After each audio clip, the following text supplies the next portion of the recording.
We are breaking down single agency relationships for the Texas real estate exam, focusing on the critical differences between a seller's agent and a buyer's agent. In a single agency relationship, you represent either the buyer or the seller, but never both in the same transaction without moving to an intermediary status. Your primary allegiance and fiduciary duties are owed exclusively to your one principal, your client. The exam will test you heavily on the distinction between a client and a customer. A client is the party you represent through a written agreement. A customer is the other party in the transaction whom you do not represent. You owe your client fiduciary duties, best remembered by the acronym OLDCAR: obedience, loyalty, disclosure, confidentiality, accounting, and reasonable care. In contrast, your duties to a customer are much more limited, but just as important: honesty, fairness, and the disclosure of material facts about the property. An exam question might look like this. A buyer's agent knows their client is approved for a much higher loan amount than the offer they are making. The listing agent asks if the buyer can afford to offer more. The buyer's agent must not disclose this information, as it would violate the duty of confidentiality to their client.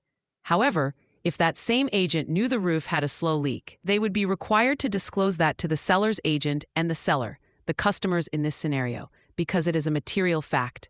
The exam loves to create scenarios that test this line between confidentiality for your client and required material fact disclosure to the customer.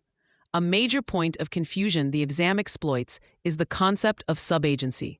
In Texas, subagency is not the default, and recent law changes have further limited its practice. You should not assume you are a subagent of the seller just because you are showing a buyer a property.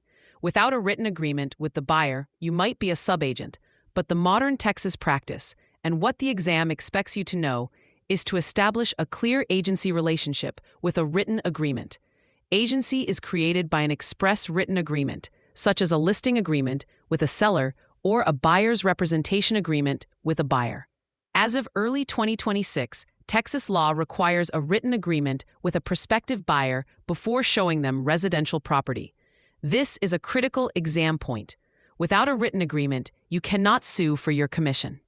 A common exam trap is to present a situation where an agent performs services without a signed agreement and then tries to claim a commission.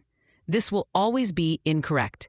To keep the duty straight, use this phrase: my client gets my whole OLDCAR, but every customer gets the DHF truth: disclosure, honesty, and fairness.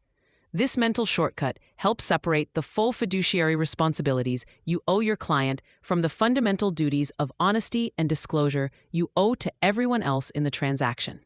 For free practice questions, AI-powered explanations, and more exam prep tools, visit openexamprep.com. That's openexamprep, all one word, .com.